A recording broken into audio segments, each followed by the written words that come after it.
Hey guys, welcome back to another design to manufacture video. Today we're going to be looking at Orca Slicer, which is another 3D slicing software similar to our last video on Cura. I'm Rob and I'm going to be taking you through how to set up a print on this, and we might even compare it a little bit to Cura in the last video. So straight up, this is what you see when you jump into Orca Slicer.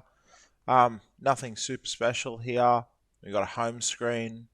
Then we have things like prepare, preview, device, project, and calibration up the top. Starting off with, for setting up any 3D print, you're going to want to jump into the prepare menu. Now you'll see mine set up for a Bambu Labs P1S printer at the moment.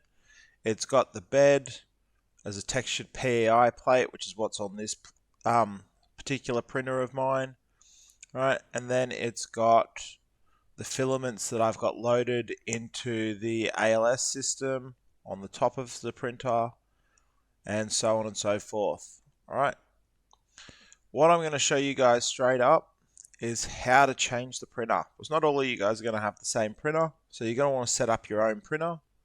So up here I've got this little slider icon here. If I click on that, a printer selection box comes up. You can type in whatever printer you're looking for. So if I'm looking for a Creality, all right, I can scroll down and I can find my appropriate Creality printer. So this is how you change your printer around, and you've got your nozzle options over here. All right, once we're happy, we're done. So there is obviously a little bit more to setting everything like that up, depending on whether you are a networked printer or a non-networked printer and all of those sort of things. But we might go through that in another video. This video we're just setting up a print. So I've got my build plate, I've got my printer selected. Now what I need to do is I need to put my model in here. Right, we're going to use the same model as last time. We're just going to put in that key tag that I worked on in the Fusion 360 videos. So to do that, we go up to File, Import, and import this top option here. So you've got 3MFs, STLs, steps, SVGs, etc. All right, click on that, find my name tag, click on it, and it's in.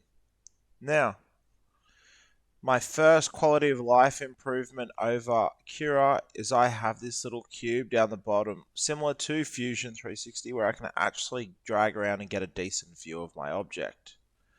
Alright, at the moment this is black, which isn't really easy to see. That's because in my slot 1 on my ALS, I have a black PLA carbon fiber mix filament. Alright, we're not going to want to use that for a name tag. That's an expensive filament for just a basic project, so we're going to want to change that out. To do that, we go to objects, and it shows me what object is in here. So if I had multiple objects, I could set them for different filaments. Alright, and then I can see this filament is 1. If I triple click on that, and then I'll get the drop down options for 2, which is a basic, 3 and 4. I'm just going to throw the tough on it as well for now. It's going to make it look a little bit nicer. Right, again, a standard PLA will print this just fine. But you can see the color has changed in the previewer over here to say that it's going to use this filament. Alright, and that's what I needed to do done. Now, exactly the same as the last video. Oh, I just scrolled in using the thumb wheel on the mouse as well. Same as last video, we're going to want to spin this around so it's sitting on its back. Alright, having it on its side, it's going to print layer. If you're looking at my cursor, it's going to print the bottom layer, and then it's going to move up. Right, as soon as it hits that hole, it's going to have to start building supports, and the same with all the name grooves there as well. So we're going to want to rotate this shape.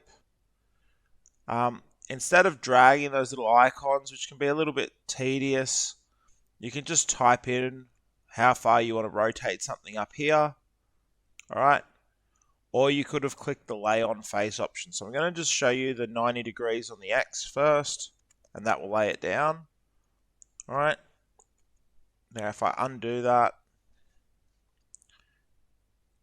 and then click the lay on face option and click the face, it'll lay on that face as well. So you've got two options there, whatever's easier for you.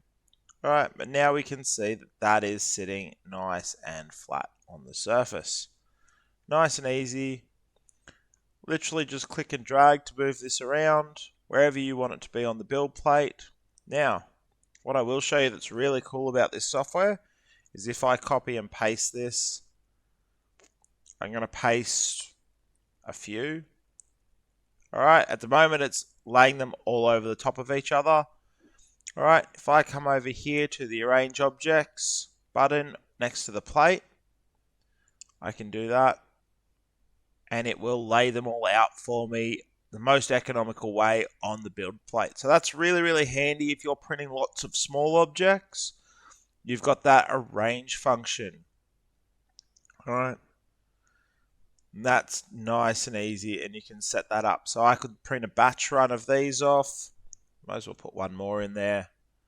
All right. Oh, no. I'm going to see if I can fit any more in. No, that's it. That's the max. So you can see 1, 2, 3, 4, 5, 6, 7, 8, 9 by 4. All right. So that's 36 that I can print into one print file. I'm just going to leave them all there, imagining I'm going to do a bulk run and send it off to my subscribers. All right. Now, from this point, we can look over here and we see some presets. Similar to Cura, you have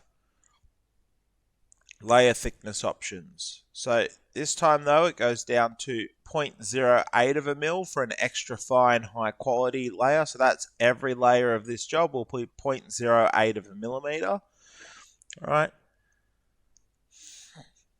And then you've got options in between that. So 0.12, 0.16, 2 is our standard, 2.4 is draft, 2.8 is extra draft. So like I said to you guys before, the thicker the layer, all right, the more visible the layer lines will be, which means that it is less quality. All right, this is a balancing act, because if you go super fine, it's going to take probably nearly triple the time that it would take at a or it's going to take 2.5 times more than it would take at a standard, and 3 times more than it would at a draft. So if you are prototyping an object, I highly recommend printing it in like a draft or a standard. Whereas if you're doing a final design, you might look at a high quality print, and that's probably where you'd change up there. Now, let's delve into some of these other settings. We're just going to go through the important ones, have a look at everything, and then set you guys on your way. So, one of the bigger things that I've noticed on larger print jobs is sometimes the seam can be really, really ugly. That's where it starts every time it prints the outside surface. And if it starts in the same spot, it creates this seam mark. So you do have the option to change that up. You can play it around to random or something like that. That way the seam isn't as visible. All right. The rest of these quality ones, not really going to worry about too much. They're all very self-explanatory. Take your time, get to know the settings, because it could change based on which printer you're looking at through here as well. All right. Strength. This is how many runs or loops it does on the outside to make a wall. So at the moment I got 2 wall loops, which means my outside walls are 0.8 of a millimeter. That's because I'm using the standard 0.4 nozzle. So 2 runs of that means a 0.8. Oh, sorry guys. Means a 0.8 layer. Oh.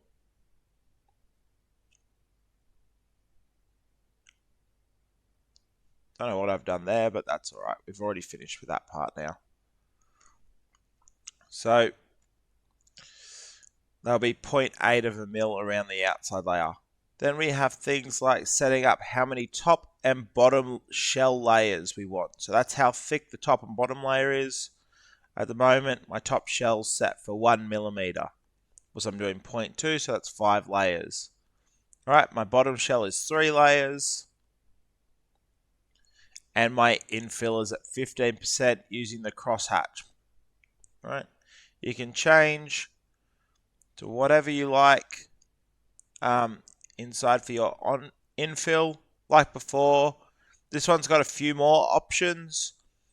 They have pros and cons. Have a look, have a play, see what you like the most, is my advice there. Alright. Now, supports. Again, this project does not need supports, but if you were running one that does, this is where you would enable it. And you could change between normal supports and tree supports. You can also manually place your supports. Alright. But I've never found an option where I've needed to manually run supports. Alright, so that's there. You've got a threshold angle and overlap. So you can set all of that up. You can also change the filament for support. Now, this printer that I've got here only has one nozzle, which means that if it prints a support, it has to purge, reload a new filament, and then use that new filament every layer that the supports appear. So it drastically increases the size and time of your print, plus it wastes a lot of filament every time it runs a purge. Probably not really worth it unless you have a dual extruder option. Multi-material, same deal. That's to do with how it flushes if it's running more than one. And then our others is where we put our skirts, brims, or any special modes in. Once you've done all of that and you're absolutely happy, so if I was going to put a skirt in, I could put that in there. This object's large enough on this textured bed that it doesn't need a skirt. But if I needed one, if it was a small little object, I could do that there. That's it. That's all of the settings run through except for the advanced ones. If you click advanced, you'll start finding that you get tons more settings. So if you can't find the right setting that you need, click this little box here and it'll bring in the advanced settings. Alright, we're not going to go through those today. That's probably a little bit more advanced than we need to go. Alright, so we've got everything laid out, everything's sorted. We've got a few objects over here, which I'm just going to delete. I just don't want it to throw up an error. And then we're going to hit slice, which is up the top right hand corner here. So we slice. It's going to slice everything. Alright. It's going to take a little bit because I put heaps of these files in. And now we can see we're in our preview pane. It automatically drops us across to our preview. Alright. And we can see that this is going to take 41 meters or 125 grams of filament. So that's about 1/8 of a roll. So I could get 8 of these print runs out of a roll of filament almost, or a kilo roll. Gives me a rough costing if I've entered the correct filament into it. So how much that's going to cost me, how long it takes to prepare, how long it's going to take to print, and then total time. It also shows me all the lines of G-code if that's something that interests you. But if I zoom in, alright, same as Cura, I can go down through the layers and have a look for any imperfections, anything that's not going quite right. Alright, check my infill, check my base layer. Alright, I can also use this one across here to have a look at where the tool's going. So you can see as it runs across, it does the outside and then it colors in the inside. Alright, or fills the inside. So I can check that and make sure everything else is good. And if I was happy with that and I was ready to print this, I can print this plate off. Alright. And if I was going to send it via Wi-Fi, which I'm not connected to my printer right now, I could simply send it straight there. Alright. so that's not really useful. But I can export this plate slice file, so I can export the G code. I know you failed to connect, so I'm not there. See, I can export the G code just here. Hit that. Hit enter, and it will save into my downloads there. Or I can save it directly to a USB or something like that to print to my printer. All in all, I find this a lot more user-friendly than Cura. I'm in the process of transferring my printer at home and everything into a preset that I've got in here. This one has just been a little bit easier and a little bit more user-friendly for me than the Cura model. So that's why I thought I should show you guys this one as well. That way you guys have got at least a little option. If there's another type of slicer that you'd like me to have a look at, whether it's a proprietary slicer like the Flash Forge slicer, or even the Bambu Lab's original slicer or proprietary slicer, let me know in the comments. I'll try and get onto that as soon as I can, and we can take you guys through a quick walkthrough of those slicer softwares as well. Alright guys, until next time, thanks for watching, and make sure you keep subscribed and up to date for all future videos. We do a heap of videos on a vast range of different manufacturing and computer drawing techniques. Thanks so much, and I'll catch you in the next video.